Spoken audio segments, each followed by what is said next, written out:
Bug and Moss. In the morning. Morning. Whoa! Good morning, Bug. Good morning, Moss. You're listening to the Bug and Moss Morning Telephone Show. It is 7 o'clock in the morning, August 20th. Hey, Bug. You know what I just noticed? What? Fucking 420, dude. Oh, yeah, girl. That's where that's right. 420, burn it. Or Hey, you know what that means? What does that mean? That means your bonsai seeds should be ready. That's true. My bonsai seeds, I can finally take them out of the fridge. And you can plant your tree or whatever. Yeah, I can plant my little bonsai tree and get that started. We've got some spruce seeds that I put in the fridge. It was a gift. Was it your mom? Uh-huh. Yeah. Brooke's mom sent me a little bonsai kit, a little starter bonsai boy baby kit. Yeah, you're a baby bonsai boy baby kit. And she called shot that. She was like, oh, I just saw this thing and do you think Mason would like a little tree? And I was like, yeah, I think Mason would like a little tree. Yeah, he'd like a little tree. I love a little tree. Yeah. I've wanted a bonsai since I was little. I always thought that having a tree in a pot in your house would be really cool. Yeah, well, we have one. You're sitting next to one.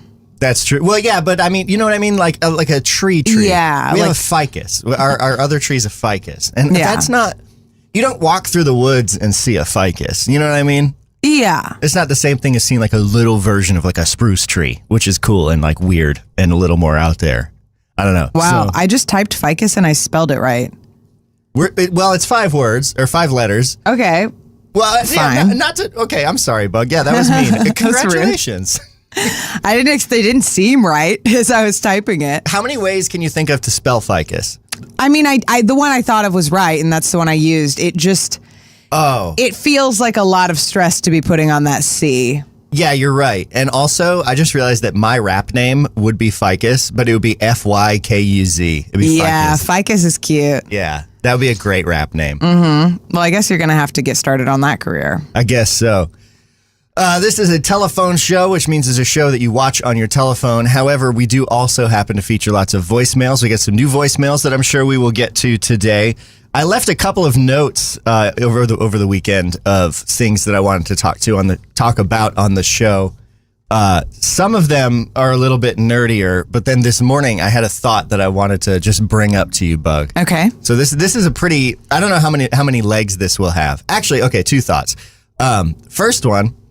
We were talking earlier this morning about telekinesis. Yeah. And how I would be so lazy if I had the power of telekinesis. Mm-hmm. And you said, what if telekinesis also made you strong, like you were working out, like you were using a muscle? I feel like it has to. Well, my thought was, what if thinking made, you know how working out makes your muscles bigger? What if thinking made your brain thicker or bigger? And so people who thought a lot or academics would have jacked looking heads. Your head would grow muscle. I mean, there's a reason everyone loves Megamind, right? There's a certain fascination with that, I think. Real talk, I've never seen it. I've never seen it either. I've seen about a third of it in a Walmart once. Yeah, I've seen a couple movies like that at a Best Buy. I've never seen it. I just know the cosplay community is quite robust. Yeah. I have seen some pretty good Megamind cosplays. But I wish that your brain could get toned and make your head stick out and get all ripply and muscly. Matt Bliss is here in the chat, and he's saying it does. Yeah, good morning, Matt. I hope you're doing well. Matt says, yeah. And also before that, Matt said, same as logging in when you're 90% certain you got the password wrong. More gray matter, so complexity more than size. But, I mean... So, more wrinkles, right? Is that, the more developed your brain is, the more wrinkled and gray or whatever it is. Yeah. It'd be cool if we could see each other's brains, because then you'd be like, oh. Yeah. Hey. Is it gray matter? I thought it was pink. I hope it's pink. Anyway. I'm thinking so deeply about gray versus pink. I mean, is your brain just pink because there's blood in it? That's a great question. I don't really know. Yeah, brains are crazy. But you bringing that up segues nicely into one of the other thoughts I had, which is, well, you were gone over this weekend. You were on a really great trip. We should maybe talk about we'll get there. How fun that was. I was here just being a little worm. And one night while you were gone, I got on a kick of learning about biology, which is a subject that I don't know much about. I'm way more versed in other areas of science. And so I don't know what it was, But something I saw set me off on a tear, and I learned something that I cannot unlearn about biology, Bug, that I think is really cool. Do you know what ATP synthase is? No. Is that like a new K-pop band? It kind of sounds like it, right? Do you know what ATP is? Home security. That's ADP. Okay. Or ADT, I think, which is ironically very close. DDT, separate. Okay. I don't know what DDT is. I think it's a chemical fertilizer. You mean DEET? My good buddy DEET that keeps my mosquitoes off me? Mosquitoes? Yeah, it keeps my... Now, mosquitoes would be dangerous. That's an infestation. Mosquitoes. No, they're good. They're good. They're mine. Okay. We're all in this I was together. thinking they'd be Cinder's favorite thing to hunt. No, so ATP is the energy that we use in our bodies in a lot of ways. It's a lot more complicated, and I'm going to make a video about this because it blew my freaking mind. But ATP is one of the main sources of energy for the body, and it's basically this little group of molecules that has this tail of phosphates. And what phosphates are isn't really important, but it has 3 of them, and those are like jammed together with a lot of energy, and so they want to like split apart, but the bonds hold them together. And your cells in your body can grab this ATP and snap off one of those phosphate groups from the tail. Okay. And by snapping that off, it releases a bunch of energy, and that's how your cells are powered. Okay. So ATP is like this little battery molecule. And then when it snaps off that 3rd phosphate group, it becomes ADP, which is what I thought the home security thing was a second ago. Because that is something... T is for triple, D is for double, basically. Okay. There's this one atom, one phosphate group of, I think, multiple atoms that snaps off to power your cell. And then that, like, those loose bits float around, that one atom that broke off, and then the pieces that it was attached to. And they just float through your blood until they get back to a different cell that has this thing in it called ATP synthase, which is this spinning motor in all of your cells. Yeah. That... It's so cool. I'm doing a bad job explaining it. I should have prepared more for it. And I'm planning on making a whole video for Wicked Interesting about this. But basically, the way that your body transports energy around, these ATP molecules with these phosphate chains in the end that are packed filled with energy in their bonds, cells that use them snap them off, rip that extra one off, and then that battery is dead. And those bits float through your body until they hit an ATP synthase in a cell, which then has this crazy structure. It's like this drum-like thing that opens up and grabs one of those floating around groups that is missing one of its things, and then the loose thing on the end, and literally smushes them together like a factory, and it like compresses it and pops it back together, and then you get ATP again. So that's the cycle of energy in the body. But the way that the cell in your body puts the energy back in the battery is by this like rotating mill. There's literally like a rotating, spinning thing in your cells that is spun like a water wheel by protons shooting from the inside of the mitochondria, the powerhouse of the cell, as we all know, to the outside of it, spins this little wheel, which runs this little mill that literally physically crams together the energy for your body to work. And I kept thinking about how every time, like people say that, oh, every time we generate power, we're just spinning a wheel, right? Like every way we generate electricity is just spinning something. And there's memes about that I've encountered. And then I learned yesterday or the other day that in our bodies is powered by spinning wheels. And I thought that was cool. Well, it is cool. And of course, that's how it works. I mean, it's literally all the same stuff. And our bodies are powered by electricity. Right. But like the thing that I think blew my mind was how physical chemistry and biology is. Yeah. Like it is so, everything is a physical based process. It's all about shapes, like the way that proteins work together. Like literally there's tiny molecular machines in our bodies that are being driven mechanically. And it's also electrical in a sense in that like it's based on the flow of ions, which are charged particles, but it's not quite the same as electricity in a wire. It's wicked cool. I was just blown away. I should pull up a picture of the ATP synthase because it is nuts. I want to see it. And in the meantime, good morning, Coyote Astronaut. Good morning, Coyote. They're saying, I was wondering how the mitochondria would figure in. I am always wondering how the mitochondria will figure in. Yeah, the video I'm going to make is obviously going to be titled The Powerhouse of the Cell. Yeah. And it's going to be about mitochondria. Here, let me pull. Okay, I'll see. I'm going to flash it up on my screen and see if that works. Well, it's not going to show super well. But it's like this. It's like this thing. That red bit in the bottom is inside your cell, and it holds this like rotating wheel, and that top bit spins around. It's crazy. It's just. It reminds me of those like motors. They're in a lot of our electronics. There's one in our washer that's just wrapped with wires. Yeah, exactly, like an electric motor. But yeah. So anyway, powerhouse of the cell and all that. I thought that was neat. Oh, I know how I fell down this rabbit hole. I Googled, why come weed chemical make you feel high in brain? Because I was learning about how neurotransmitters and stuff work. That makes sense. And synapses and stuff. And that's also physical. Those are about like molecules and particles that are just the right shape to lock into these proteins on the outside of your cells. And then those proteins on the outside also have little tails on the inside that when something locks in the top, the bottom twists. And then that causes shit to happen. It's so cool. It's crazy learning that like your body has an entire process to like process at THC, because it sounds like a fake thing a high person tells you, like, oh, it's natural, man. Like your body just like, oh, but it's true. And you have an endocannabinoid system, which is part of the whole system of your body that regulates mood and all sorts of other stuff. And so, It's pretty cool. What it is that molecule is just the same shape from a weed plant. It just happens to be the same shape to fit into those receptors that already exist in your body. And I'm sure, like to any biologist, I'm sure all of this is very basic, and I may have gotten some things wrong. But to someone who doesn't know anything about biology, my mind was blown, man. We're filled with tiny little machines. It's really cool. Yeah, I have a very less than base knowledge of biology, and every time I learn something, I'm like, that's crazy. Did you guys know? Like, It's very crazy. Who found out? Matt Bliss says it's so cool how little we need to know about how it all works to keep going. Yeah, it's pretty nuts. It's pretty nuts. A couple small things before we move on. So DEET is an insect repellent. DDT is an insecticide. Of course, famously carried on in, I think, the public consciousness by Big Yellow Taxi by Joni Mitchell. Hey, farmer, put away that DDT now. What? Leave spots on my apples, or give me spots on my apples, but leave me the birds and the bees.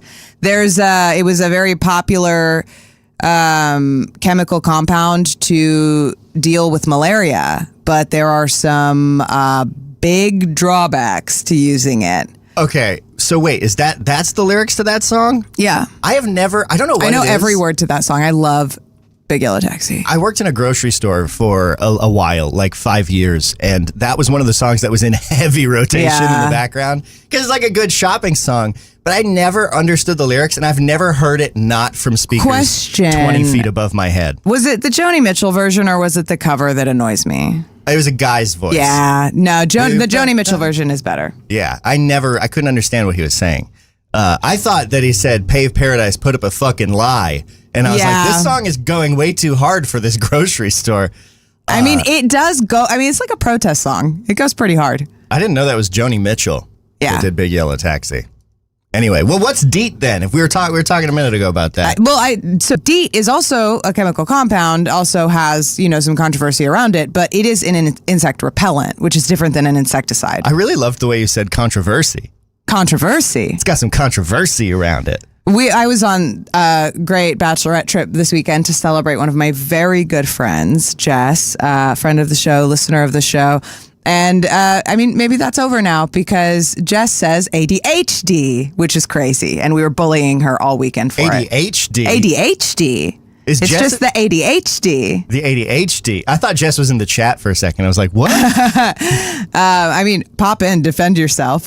But Jess's flavor of ADHD has a different emphasis than the rest of us. I enjoy that. I enjoy that greatly.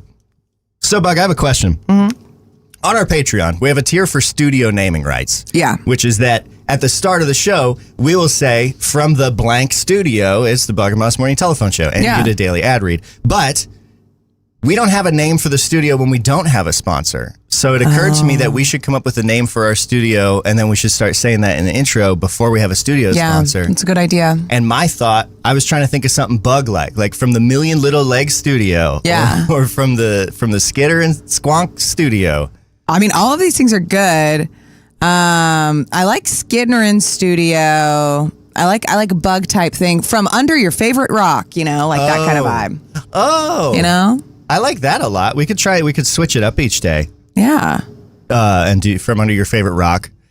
Brooke Fan Club Prez says, shout out to Queen Jess. I don't know who that is. Hello. But I love the energy. Good morning, Brooke Fan Club President. I have a bone to pick with you because I think I am the president of the Brooke Fan Club. But I'm willing to fight. I'm willing to. We can talk it out. We'll talk after the show. We'll figure it out. Good morning, though. Happy that you're here. Thank you for joining us. I have another thing to drop. Do you remember how you were like, "Oh, I'm talking about a tree you could see in a forest, not like a ficus." Oh, okay, yeah. At the top of the show, yeah, I was talking about how I want a little tree. Ficuses are fig trees. Ficuses are fig trees. Ficus is a genus of about 850 species of woody trees, shrubs, vines, epiphytes, hemophytes in the family Amoraceae. None of that means anything to me, but what's the rest? Anyway, collectively known as fig trees or figs. They are native throughout the tropics, with a few species extending into the semi-warm temperate zone. Okay. Do they grow figs? Yeah. This is a picture of a ficus in the wild, and I just really think you maybe would see it in a forest. I guess they can get pretty big. Brooke is looking at a picture of a ficus tree that is like the size of a big old, like a magnolia. Or something. Also, Brooke Fan Club President, we love you. We love you too. I'm loving the energy in the chat today. We want to jump into some voicemails? Yeah, let's do it. Let's hear from our friends. Oh, also, we should go for an hour today. Oh, yeah, that's right. I forgot about that. We are extending the show. We're going to have to restart our timer when it ends. Oh, boy. This is a double show, and then that's going to be the regular length. I forgot we were doing that. Well, I reminded you. Strap in. Yeah, buckle up. This is a voicemail from our friend Ty. Pop quiz. Let's start with Moss. If you guys want to replay this and have Bug try it, that's totally fine. Oh. All right, Moss. You are hanging out at a party, and the topic of you realize that there's an opportunity for you to tell someone to listen to your show. So we're going to role play that really quick. You are going to need to tell me about some show that you make. Let's say Podcube. You have to tell people about Podcube, and I'm going to be reacting as the person that's listening to you tell me. All right? What? Are you ready? Okay. 1, 2, 3. Oh, you make a show. What? Tell me about it. It's called Podcube, and it's sort of like cool.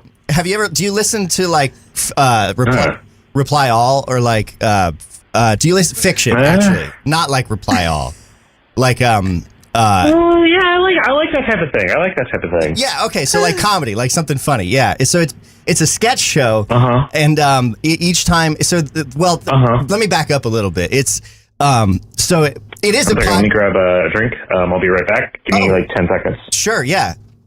No worries. I'm fucking this up, Bug. I'm doing so bad. You got this. I'm really struggling. I'm nervous. When he gets back, I don't know what I'm going to say to him. Okay, I'm back. So yeah. You were saying about this thing. What was it called again? It's Podcube, and it's a show where why is it? Why? Explain that name to me. The name? Because like podcast, but it's Podcube. It's a company from the future. Okay. Well, yeah, but not like that. It's it's a company from the future. Yeah, I like that. They make a device that can record audio from anywhere in time or space. Well, really, they make these devices that record audio and transmit. You ever heard any through time. Friends on? Like, could I be on it? Well, it's not sort of that kind of show. I mean, I'm pretty funny. Yeah, but it's not like that kind of a show. No, I mean like lots of at the office. Lots of people tell me I'm pretty funny. I'm sure you're very funny. Bug, do you want to? No, like lots of. No, I don't think lots of people tell me that I'm pretty funny at the office. I know. I'm sure that lots of people tell you that you're funny. It's not that I don't think you're funny. It's like it's a whole different thing. We don't. Well, yeah, I'll try. I'll check it out. Yeah, I'm running out of time, but I'll check it. I'll check it out. Okay. Yeah. All right. You don't have to keep telling me on this. I get it. I get it. Okay. All right. Cool. Nice to meet you. And see, that's the worst it can go. So now you're prepared.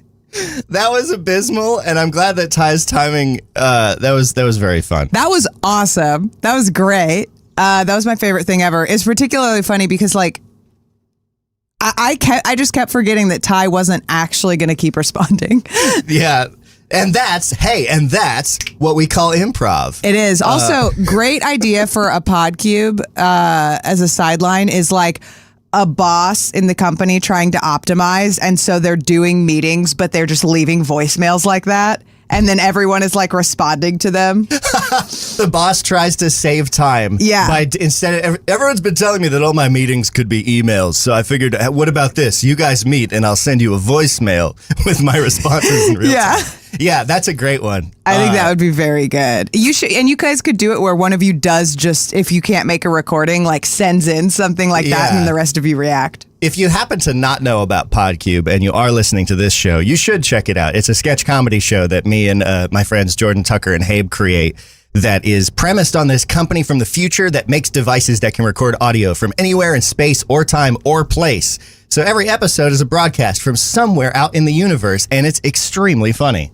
Yes, it is extremely funny. Matt Bliss is jumping between YouTube and Twitch. I almost said and Twitter. I was seeing if that was true because I saw his chat pop up on the screen, but not in front of me. I only have YouTube in front of me because I'm a nerd. Yeah, no, Matt is. I'm seeing Matt hopping platforms over here. I love it because it makes sure we know that Twitch is working. That's true. So it is 7/21/27, April 20th, 2026, 420. Burn it, light it up. Burn it, blaze it.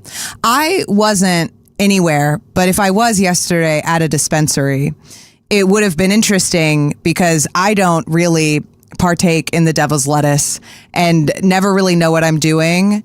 And it was interesting to be at a dispensary and be like, hello. And then everything was on sale because it was $4.19.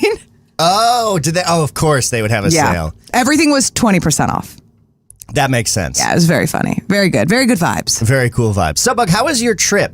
My trip was super fun. So I was in Chicago. Chi Town, as my late grandmother would call it constantly. Wow. I don't know, but it is a thing, and I saw it on like one building. Okay. I have no idea. This isn't it, but the first time she said it, I was in writing and I was like, God, that just seems racist. Like it isn't, but it just looks like when you write it down, it feels like really weird. I don't know why Chi Town is a thing. Maybe we can find out. Call and let us know if you know why Chi Town is a thing. 848 Moss Bug. Although I think Moss is looking it up. So, why is it? Are you sure it's not Chi-Town? Okay, maybe it's Chi-Town. Chicago, it's CHI, right? I was confused.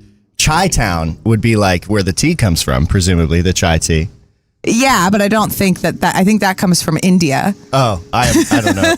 So Chi-Town used to reference the city of Chicago is pronounced Chi-Town. Okay, I had only seen it written. So Chi-Town,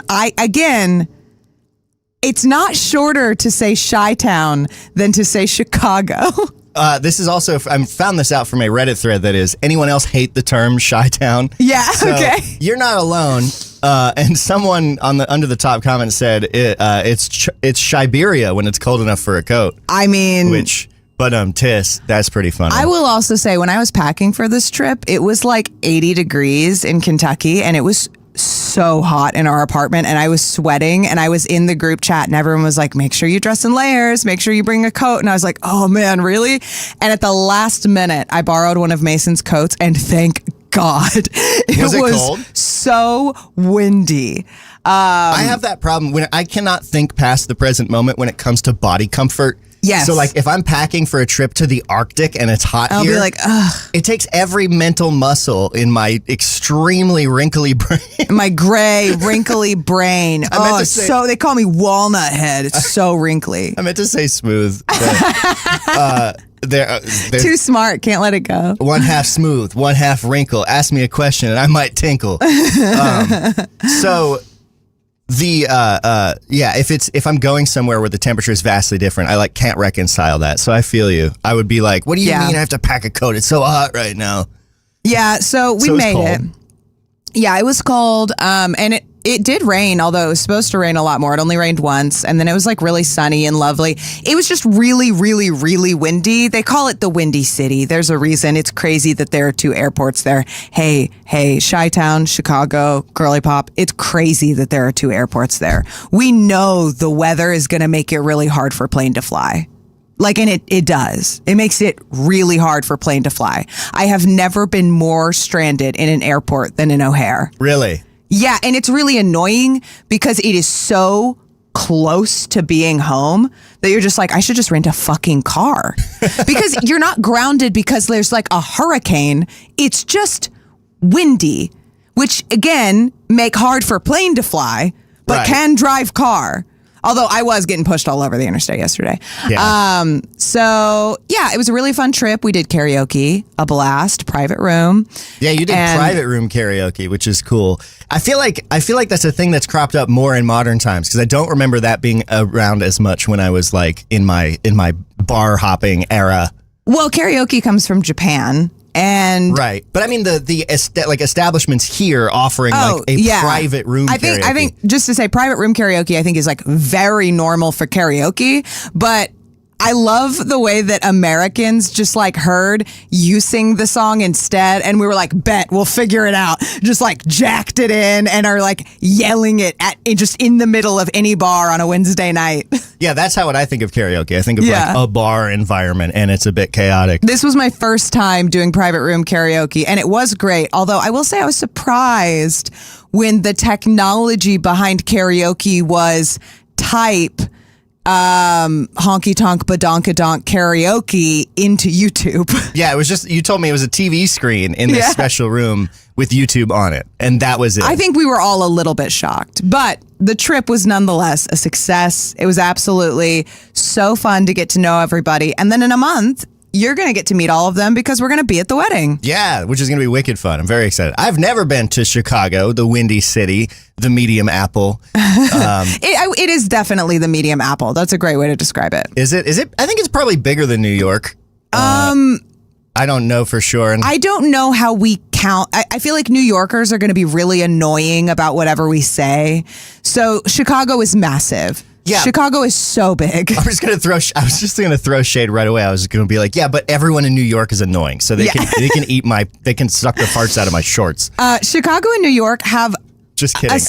I like we New love York. we love New York. We heart New York. We lobster Maine. We're all here. I always think of my friend Joe, our friend Joe, who has No, it's okay. Just Mason's friend Joe. He has a shirt from Maine, a tourist shirt that says "I lobster me," which Yeah. is like so it's a permutation of the "I heart New York," but it has become so many steps removed that it's just "I lobster me," and I think that's the funniest thing. I think we should do shirts that have like "I bug me" and "I frog me," Oh yeah, we should. or like "I bug us."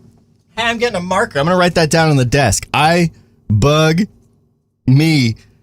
Yeah, Slash us. We'll decide. I bug us. I bug telephone. I bug me us. I bug telephone. It's just wingdings. We're going to abstract it so far as we iterate that it's going to be nothing once we offer it to you. But I think that's what you guys like. What song did you sing at karaoke? I sang Honky Tonk Badonkadonk. Oh yeah. Yeah, I sang Goodbye Earl, obviously, as a group for the table. Oh yeah. You gotta get a Goodbye Earl. You gotta get a Goodbye Earl. Yeah, Marianne and Wanda were the best of friends. We had great music. One of the people was an opera singer, and it was incredible. Everyone showed up. Everyone partied. I brought the GoPro and got some great footage. I need to cut it together into just like a beautiful video montage. Coyote Astronaut has said huge Baudrillard energy suddenly, and I don't know what that word is. I'm so glad you attempted it because I also don't know what that is. Baudrillard. Baudrillard. That sounds like a bulldog that's really like hot, like a desirable husband, but a bulldog. It's Jean Baudrillard, a French sociologist and philosopher with an interest in cultural studies. He's best known for his analysis of media, contemporary culture, and technological communication, as well as his formulation of concepts such as hyperreality. Hell yes. Our listeners are so smart. Yeah, I'm going to need to look into this person and his interests because that sounds neat. I've never heard of Baudrillard. And now, and in my defense, he looks like a very handsome human version of a bulldog. He does have bulldog energy. Like if I was going to cartoonize him, it would probably be a bulldog. Yeah, kind of like a droopy dog. Yeah. Kind of like yeah. But like cutie. My one of my first crushes, and this probably comes from watching the Dennis the Menace that was popular, the one where Christopher Lloyd is the villain and he like cuts that apple with a knife and it's very intense. My king, whose name I am forgetting, Walter Matthau. Walter Matthau plays Mr. Wilson in that. and he's the cutest. He was such a little angry, grumpy little heartthrob for little me. I was like, one day I'll have a husband like that. Like a grump? Oh, whoops! That's halftime. Forgive me. We should come up with a halftime show. Like a mid break. Yeah. Welcome to where the ad break would go. And Welcome to our halftime show. which would still just be you and me probably riffing. Oh, actually, we do have something to read because our friend AJ has jumped on at the community partner tier. So here in the mid-show ad break, I'd like to tell you about sermons and such. If you need something notarized Hell or you're yeah. trying to get wed, if Yes. you're trying to get wed up in here, AJ offers services as an ordained minister and notary public as sermons and such.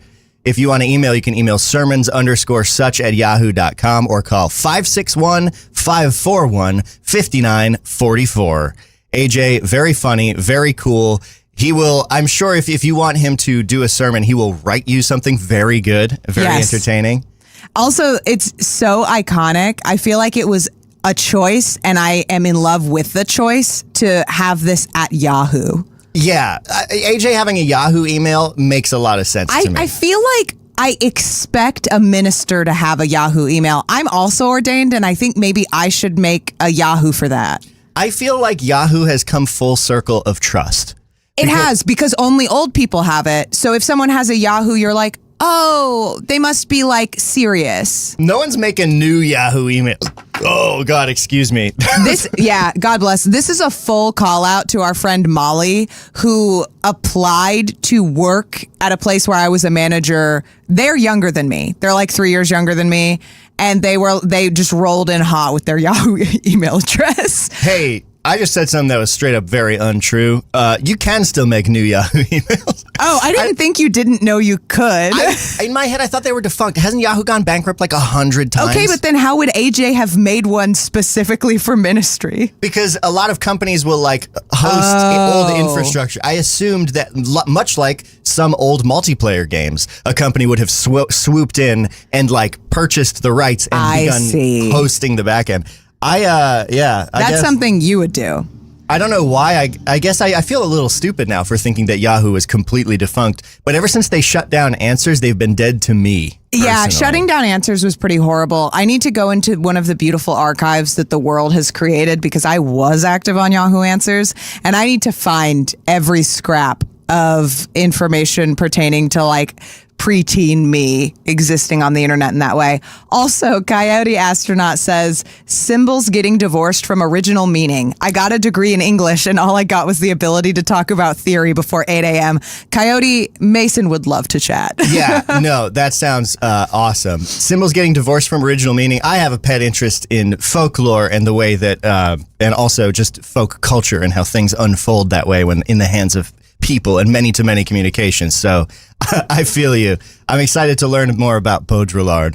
All I know is divorce is not an option for us. This is a marriage-only house. Yeah, what do you mean bringing up divorce on this show? No, divorce is an option for everyone. Yeah. Live your truth. Also, just in case anyone's confused, neither AJ nor I are what you might call a good Christian minister. We're talking about getting ordained online. Yeah, oh yeah. To be fair, yeah, if you want to reach out to our friend at Sermons and Such for your sermon or your wedding or your ceremony or even just to do some stand-up for you, yeah. which I'm sure AJ would be more than happy to do, don't expect it to be very sanctimonious. Yeah, more like stanctimonious. Yeah. No, AJ will do you upright, but probably especially if you're not looking for churchy. That's a hell of a tagline. Sermons and Such. I'll do you upright. That you can have that for free. Actually, you're paying for it. AJ, that's yours. I can think of other businesses that slogan would be more. I can do you upright. I think it's good in the context of the sermon because, again, it's sort of like the Yahoo email address where you're like, oh, that old guy, look at him go. He'll do you upright. Welcome to Bob's Tax Haven. I'll do you upright. I feel safe. Yeah. Hey, Bug. How about a very small internet quiz? For me? Yeah, we're going to play People Also Ask. Remember this game? This is the game where you Google a search term and then you quiz each other using the People Also Ask section to see what comes up. So today, we're using a suggestion that came into our Discord from Ty. He said to search up horseshoe crab. I think horseshoe crabs are very cool. I think horseshoe crabs are very cool too. I have vivid memories of being on a beach when I was a little kid and encountering horseshoe crabs that just marching along like they do and thinking they were the coolest thing. Yeah. Because they are. So, under the Google search for horseshoe crab, people also ask, is it okay to eat horseshoe crab? What do you think, Bug? I'm going to go ahead and say I don't know what you would eat because I'm pretty sure they're mostly hard shell and tiny little legs. It is okay to eat horseshoe crab in the sense that it won't hurt you, but I think there are cultures that eat horseshoe crab. I'm not speaking to like overfishing or anything like that. I don't know if it's like okay to fish horseshoe crab, but you can eat them. Okay, well, here's the answer, Bug. Eating horseshoe crab is generally not recommended due to high risks of fatal poisoning. Rip. While considered a rip literally. Oh, okay, but you're about to say delicacy. Continue. While considered a delicacy in parts of Southeast Asia that contain very little meat and only the eggs. So I think that's a point to me because I said they're small and there's not much. Consuming the wrong species or improperly prepared, toxic mangrove horseshoe crabs can cause severe neurotoxic poisoning. Okay, so the truth is you can eat it if you know what you're doing. Yeah, but you can eat anything if you know what you're doing. We have command over chemistry enough to that extent, I would imagine. So, I'm sure you know this. You said something about blood when I mentioned horseshoe crabs? I know it, yeah. Okay, then people also ask, why is horseshoe crab blood so good? Do you know, Bug? Horseshoe crab blood is so good because we are able to test, we're able to test, God, this is going to make me sound so stupid. Horseshoe crab blood clots in a really specific way that we're able to use them to test. I don't know if it's vaccines. I think it's vaccines. We use their blood in the production of vaccines. They're incredibly important to our medical whatever because of the way their blood works, and it has to do with the clotting mechanism. Interesting. I had no idea, and the answer is horseshoe crab blood is invaluable because it contains limulus amoebocyte lysate, a substance that clots instantly upon contact with bacterial toxins. This unique reaction allows the pharmaceutical industry to detect contamination in vaccines, IV drugs, and implants. Oh, wicked cool. Yeah. So it clots in response to like bacterial invaders or whatever. So then if something spoils, you'll be like, oh, it's full of horseshoe blood clots. There's a great Sawbones episode about this. If you're wanting to hear an actual doctor, Sydney McElroy, talk about what's actually going on, I would highly recommend it. And shout out Sawbones is a great show in general. And also if you're feeling nervous about the fact that we use horseshoe crabs, she explains why we do, how we try to be as respectful as possible, and how we're also finding alternative methods that don't involve needing to use an animal. But it's also important to acknowledge like the horseshoe crab contribution to overall human progress. It's also important to acknowledge that their blood looks like the blue milk from Star Wars. It looks crazy. Also, horseshoe crabs are like prehistoric. They have been around for so long. They're like dinosaurs. They are crazy looking. They super are. This was great, Ty. What a great Google. Yeah, what a great search. And if you want to suggest something for people to also ask or any other games, join our Discord, bugandmoss.com/Discord. We'll get you there. Everyone there is really cool. Final question, Bug. So that's 1 point you, 1 point me. People also ask, can a crab hear you? Oh, great question. I think I assume that crab can hear me. I assume wherever I am, a crab can hear me somewhere. I guess I'm going to say, no, where are crab ears? I think they have those little tympanic membranes. I think they do too. I think they have those little holes, but I want us to have an interesting tiebreaker. I'm going to say, where are crab ears? Can't hear. Do you think crabs are deaf?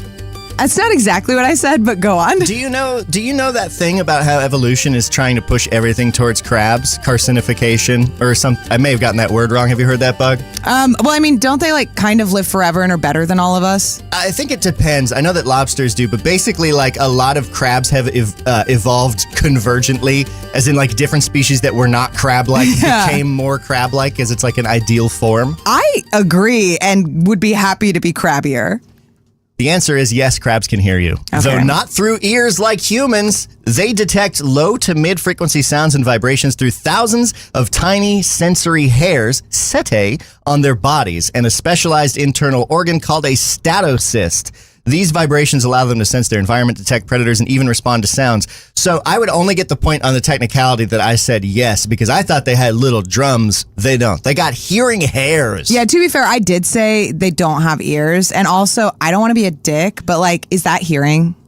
Yeah, it is. Also, Okay. like in our ears are cilia. Yeah, there are little hairs. Or cillae. I don't remember. I mean, are we even hearing? Who hears? You know, yeah, who's hearing what is anything? that? What is listening? It's all just vibrations. It's all just vibrations. Everything is vibrations. It's running on Everything vibes. is waves. We are running on vibes. Yeah, 100%. Do you think people are just like turning off as we talk? They're like, ugh. Yeah, they're just rambling. That is people also ask. Matt Bliss says it's all electricity and then 3 crab emojis in it. It's all electricity. It's all electricity. Let's turn back to the phones. It is 7:41 on 420 Burn It. This is a voicemail from Jordan Reed. Bug, Moss, it's Jordan Reed. It's beautiful outside. It's about 90 degrees. Absolutely not. If anyone wants to Google image or Google map where I'm standing or where I'm walking at the moment, this is a new fun game I like to play. I don't know why. Lindsay, my wife, doesn't like this game, but here it is anyways. The game of dox I'm myself. standing outside of Cactus Cantina in our nation's capital at the corner of Macomb and Wisconsin. Oh, yeah, I got it. Who gives a shit? Anyways, I was walking to work the other day, or in the metro, and I was walking up a set of stairs, and this dude in front of me was walking up at the exact same speed I was. Everything was going fine. And then his foot hit one of the stairs, and he did a little stumble. So he almost ate shit, but did a stumble.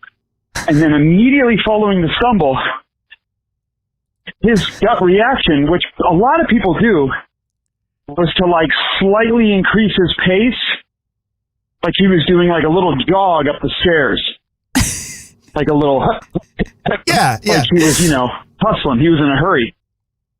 Why is it that when people trip in public or almost trip or stumble or whatever, their gut instinct, their reptilian instinct is to go, oh, I better look like I'm walking fast so no one knows that I tripped. They'll think I'm just hustling. Oh, yeah. I have a theory. So, A, why does that happen? B, what's another thing we could do instead of the hustle, the I've got that, reptilian, yeah. the lizard brain hustle? What can we do to replace that? How do we train our brains to do something different? What would Okay. you do? Thank you so much. I have to go. Okay. Okay. By the way, real quick before we get into this, if you're watching and having issues watching, YouTube is giving me errors about something wrong with our stream. If you hop over to twitch.tv/Bug and Moss, you'll have a better experience. I'm getting some errors and I don't know how to deal with them, so I'm going to deal with them after the show. Yeah. In answer to your question, Jordan, have you never had the experience where you trip and fall and your body's going forwards, so you're like starting to go and you have just enough in you to get one foot in front to catch, and then you get to that foot and you're still forward, you're still over rotated. Oh, yeah. And so then you're just putting foot after foot. I once ran probably a quarter of a mile falling downhill Yeah. on a sidewalk once, doing that, just trying my fucking mad desperateness to get one foot in front of the other. So I think there's an element at which it is out of your control. I also have a very funny memory as a kid of my dad. Where I grew up, the backyard was like a hill that was sort of a gentle incline down the hill. And then there was a drop off partway down the yard and then more of an incline down the hill. And all of this is in the span of about like 50 yards. So it's not a long thing. I was a kid. I was playing down in the bottom of the yard. I think I was just like laying on the ground And so my dad saw me from inside the house and was like, my son is on the ground, not moving. And so he came running out of the house and he just was going too fast because I think the dad instincts kicked in. And so he did that all the way down at the hill. And I just like sat up because I heard him like, whoa, whoa, whoa, whoa, whoa. And I just sat up and I looked at him and my dad was just coming down the hill like, it was that kind of thing. So maybe that's genetic. I don't know. Yeah. The other thing is, man, everything's skateboarding. You got to look like you did it on purpose. I think that's part of it. I will say, I think that every time it happens to me, it's so not about looking cool and so like a reptilian need to stay upright. Like it is, you are momentously falling forward, and so you have to keep running so that you don't eat shit on your face. Now, as for B, I think doing a very clean round off would be a great way to deal with that forward momentum. Okay, now what's a round off, and how can I use that when falling forward? A round off is like a cartwheel, but dumber looking and easier. When I was little, I really wanted to be a gymnast, but I didn't pursue that beyond thinking, man, that would be neat. Here we go. We're on. Okay, so you're watching a video. I can't, unfortunately, share your screen. No, but we're on and that's fine because these are little kids. Welcome to Flipping Friday. Today we're going to be showing you how to do a round off. So let's get started.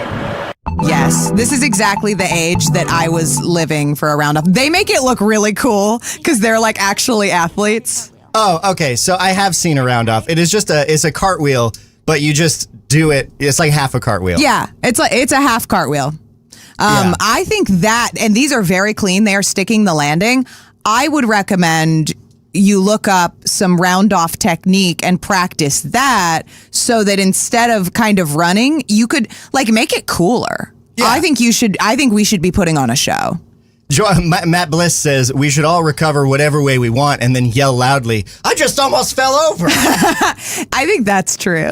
Yeah, I Did you think guys so. see that? I almost fell. Did you see that? or stand up in comments and be like, just a little trick I like to do. Just a little, and that's a little trick for you. Stand up, look around, big sigh. You're welcome. Let's take another dip into the phone lines over here. Wow. Okay. As I look over at the other monitor, I'm just seeing a lot of stream warnings. So I hope it's all right for y'all. Matt said it was just some dropped frames on YouTube. All right. This voicemail comes to us from Ty. Wait. Hello, Bug and Moss.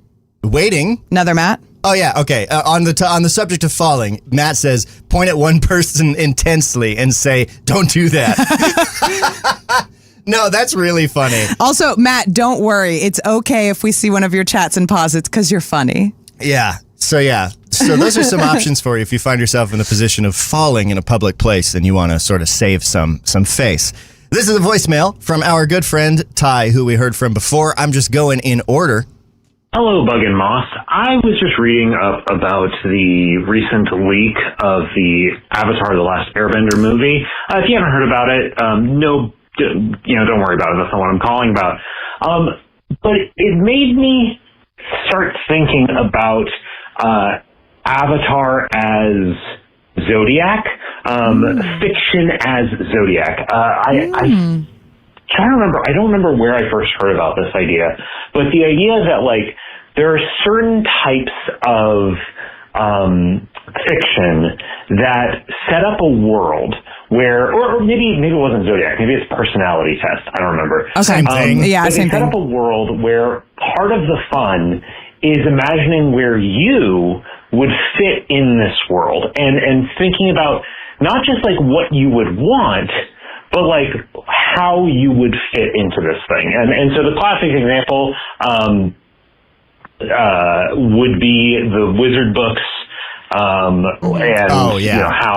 when you're thinking about being in that world, you're not, as a kid, you're not just reading it and thinking, it'd be nice to have these powers. It's like there's a set group of like 4 schools and you get sorted into them. And similarly with Avatar: The Last Airbender, there's the Firebender, Earthbender, Waterbender, Airbender, and there's certain like virtues and techniques and styles associated with each of those on top of just they're doing stuff with different elements.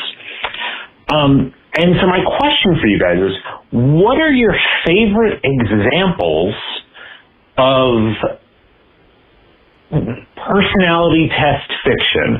This could be the different orders of Knights Radiant in the Stormlight Archives. This could be the different elements in the different types of bending in Avatar, so on and so forth. I love this question. What's some examples of this that you like? Bonus question, if you guys are familiar with Avatar, what type of bender would you, do you think you would be, and what type of bender, what type of bender do you think you'd be most suited to be, and what type of bender would you want to be? If you are not already familiar with Avatar, I do not care about your answer. Yeah. Right, that's all. Have a good time. Bye. All right. What a great question. Right, to get it out of the way, what would you bend, Bug, and what would you be suited to bend, and what would you want to bend? Oh, I would be a firebender and you would be an airbender, and I would want to be a waterbender because I thought Katara was really, really cool. And I would want to be an airbender because I'm gassy. No, you would airbending is your entire Riz. There's no other one for you. When I was younger, I used to think I could psychically control the wind. So I'm already halfway there, baby. Yeah. I used to stand on the playground. I would get my friends around to watch, and I would put my fingers on my temples, and I would focus really hard. And then suddenly there'd be a light breeze, and I'd be like, see, that was me. I did that. And so Brooke Fan Club Prez asked a really good question, which is, in the element bending world, would we all default to our zodiac sign element? That's an interesting question, I because think we did just We now. did, and I was going to say, even though I said that for us, I don't think so. I think that it could go any number of ways. Also, you have an entire star chart of zodiac signs. Live your truth. Whatever feels right, whatever you identify with. It's just, for us, I think it's definitely fire and air. Yeah. I think that's true for us. I feel like that just makes sense. Matt said to someone pick Bloodbender, derivative of water, and it reminded me of the TV show Misfits, where there's a character. Misfits is so good, dude. I think it was Misfits. There was a character who could control dairy, and he killed people by curdling milk in their tummies. Oh, and you're stuff. not sure if that's Misfits? Yeah, that's Misfits, babe. It doesn't matter. That's definitely Misfits. Character can control milk, kills people with it. Listen, I've seen 5 TV shows, so you don't know if they're all like that. They feel like they're all like that. Other examples of media in which you have a group to belong to as a reader and think about that actively. This is a bit of a sideways answer, but I think what the intro to Kingdom Hearts 1. When you choose, first you choose the sword, the shield, or the magic staff. You make a couple of choices there. And I remember as a kid thinking long and hard, leaving my PlayStation 2 at that screen for a while, and I sat there and thought deeply about that before I chose the magic wand. So I think that is a choice. It's only a 3-way choice. It's a simple one. There are so many properties like this, but honestly, the one that comes to mind as the most heady and intense and important to me as a kid is Sailor Moon. Because you have all of these Sailor Scouts, and it's very much like astrology in that they represent all of the planets, but it's not pulling from that in the same way. And I mean, I had such strong feelings about where I felt I belonged. And it's a similar thing where I was always obviously I'm the most important, I'm Sailor Moon, or I was very into Sailor Mercury because she was the smart one and she was blue. But the truth is, I'm Mars. And again, it's not zodiac defaultism as in Aries. It's just growing up and realizing that the characters that I was I don't know, I think she's kind of mean. I was actually, I think she just is reminding me of myself, and I think I like her. I need to rewatch Sailor Moon. Yes, it's so good. Yeah, I haven't watched it since I was a kid, and it was on Cartoon Network. Brooke Fan Club president points out that the first choice most of us made was which Pokemon, and I think that is a very good one. Huge. What's your favorite? Bug, I know you don't know Pokemon. See, I have half of one foot in the Pokemon world, as in I've only played a couple of games. I played X, Y. I think I actually only played X, and then Pokemon Stadium, Hey You Pikachu, and I played with the trading cards. So I don't know that much about Pokemon. What's your favorite Pokemon? I know that everyone who knows Pokemon is going to be like, what's your favorite first gen? Or like, oh, which one do you like from the... I don't fucking know. All I know is I saw one Pokemon movie in theaters and Mewtwo was a cat. So I like that one. Yeah, do you mean Meowth? Or so Mewtwo was like the thing with the tail. It was like a kangaroo with cat ears.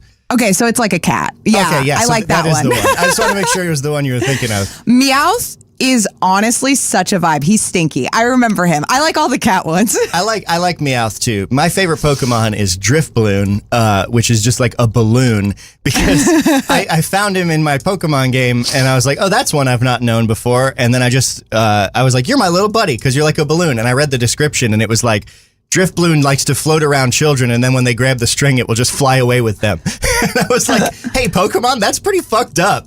I mean, also, isn't it like kind of canon that if you think of the world of Pokemon, like they eat Pokemon? Oh, like I'm not sure. I'll have to phone my friend Colin, who is a Pokemon expert. We need a Pokemon expert here. I will say I want to play the reverse card on Pokemon, and like I want to like my favorite Pokemon would be Ash. Oh, okay. I'm gonna like have him go into battle. I'm like, it's your turn, okay? Mine would be Brock because he was the coolest. Yeah, Brock's got an energy. Yeah, Brock is my favorite character from Pokemon. Totally a Taurus. And to round it out, Matt says, what about Power Rangers? Mastodon, Pterodactyl, T-Rex, Saber-toothed Tiger, and the other one. I don't know enough Power Rangers to know if you're making a joke. I was like, are those Power Rangers? I was hoping you would know. Okay, I have no idea. I thought they were like red, pink, yellow, black, like... Yeah, I wasn't sure either. Coyote Astronaut says, just over here at the intersection of Ghost and Fairy with Mimikyu. I don't know what that is I don't either. know Mimikyu. The intersection of Ghost and Fairy is a great place to be, though, I will say. And Yes. Matt says, no joke, they're assigned and not chosen, I think. Oh, I guess Mimikyu is everything. It's like a Doodle Bob Pikachu. Oh, okay. Yes. So Bug has, and I will fix this for the next time because I just can't show your screen because it's not connected. Bug has found Mimikyu. And yeah, actually. And Mimikyu is a ghost fairy type. And looks kind of like a Doodle Bob version of Pikachu. That's so exactly right. I am kind of obsessed with Mimikyu. Mimikyu is my new favorite Pokemon. Yeah, that's a very good one. Like, Coyote Astronaut, you have fully changed my mind. This is amazing. That is so great. We got 3 minutes left in the show. Wow. It is 7:57 on 420. I hope today you're intending to burn it, to blaze it, to rip it, grip it, sip it, and enjoy whatever it is. Yeah, and don't forget to glaze it. Eating is important. Grab some donuts. I don't know if that's what glazing means. Isn't glazing when you're like telling someone they're really great for no reason? I have no idea. I was just talking about glazed donuts. Oh, I was trying to. That's a piece of slang that I don't know that I've picked up correctly. I don't. Is that a thing we say? Like, have you not encountered glazed? that? No. Oh yeah, people talk about like glazing people, and I think it's the equivalent of blowing smoke up your ass. Which that's a vibe. just now that I say that, I think blowing smoke up your ass is just as sort of inscrutable. Yeah, it's pretty weird. I think Yeah. most slang, sometimes you hear slang and you're like, yeah, makes total sense. I understand. And then other times you're like, okay. I know that blowing smoke at people was a medical thing way back when. Like, there's famously Picasso wasn't breathing as a baby until his uncle blew cigar smoke in his face and made him start coughing and breathing. Mm-hmm. I think there might have been a medical treatment that involved blowing smoke. Go listen to Sawbones. into your booty hole. Yeah, and I'm not sure. Using the billows to get it up in there. I'm quite sure that's true. Yeah, bellows to beeholes. Welcome. Bellows to Beeholes. That's our new podcast name. From the Bellows to Beeholes studio, I have a news story. From the Bellows to Beehole studio. That's It's Bug and everything. Moss. It's Bug and Moss. Moss. All right, you ready for some news? Yeah, Bug, if you can do it in 1 minute and 27 seconds. Yeah, dude, it's pretty simple. Welfare check finds Ohio woman 91 safe and playing video games. What? A 91-year-old woman enrolled in a very cool Ohio program. If you know someone who needs this, it seems like it could be a good idea. It's a voluntary confirm okay program, and they call just to check in. And she did not answer her phone call because she was busy. So they came to make sure she was okay, and they became more alarmed when there was no answer at the door, despite her car being in the garage. But once inside, they found her safe and playing video games. She missed the call because she was focused on beating her top score. Amazing. That's great. Matt says Skyrim Grand strikes again. Hell yeah. Have you seen Skyrim, Grandma? No, I haven't. Oh, she's amazing. Just an older woman streaming Skyrim. She's great. I think more of our elderly population should be streaming. They are so funny. Well, it won't be long, Bug, until it's our turn to be the old people in the That's retirement right. home streaming our games, our retro games like GTA 6. It is 8 o'clock on 4/20, April 20th, 2026. This is the Bug and Moss Morning Telephone Show. Check out our YouTube channel and our Twitch channel. Tell a friend, spread the word. If you enjoy the show, get someone else to listen to it. That would be huge for us. Yeah. And yeah, glad to be here. I love you, Bug. I love you, Moss. This is a telephone show.